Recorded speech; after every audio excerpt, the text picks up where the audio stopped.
গাজাবাসীকে নিজ জন্মভূমি থেকে বিতাড়িত করার নয়া ছক কষছেন নেতানিয়াহু। হামলা চালিয়ে ফিলিস্তিনিদের ঘর ছেড়ে পালিয়ে যেতে বাধ্য করছে তারা। স্বজন হারানোর যন্ত্রণার ঘর বাড়ি হারানোর শোকে যেন পাথর গাজাবাসী। মানবতার এই করুণ পরিস্থিতিতে আগ্রাসন বন্ধ করতে ফিলিস্তিনিদের পক্ষে বিক্ষোভে উত্তাল বিশ্বের বিভিন্ন দেশ। এ যেন এক রক্তাক্ত গাজা, বিশ্বের সবচেয়ে দীর্ঘস্থায়ী দখলদারিত্ব, সহিংসতা ও মানবাধিকার লঙ্ঘনের শিকার ফিলিস্তিনিদের কান্নার শব্দে ভারী উপত্যকার আকাশ বাতাস। ইসরায়েলের ভয়াবহ এই হিংস্রতা থেকে মৃত্যুই যেন মুক্তির একমাত্র উপায়।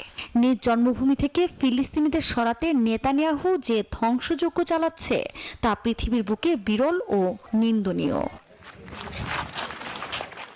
দিনকে দিন ইসরায়েলের হিংস্রতা যেন বাড়ছেই, তাই তো ইসরায়েল বিরোধী ক্ষোভে ফুঁসছে বিশ্ববাসী, যে যার অবস্থান থেকে জানাচ্ছেন প্রতিবাদ।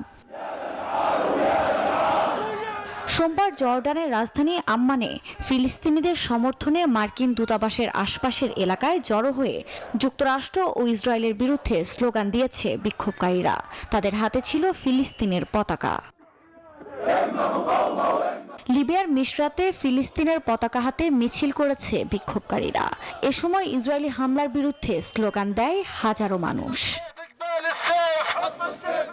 ট্রাম্পের হুমকি ধামকির মধ্যেই সোমবার যুক্তরাষ্ট্রের আটলান্টাতে ট্রাম্প বিরোধী বিক্ষোভে ফিলিস্তিনের পতাকা নিয়ে গাড়ি চালাতে দেখা গেছে মার্কিনীদের।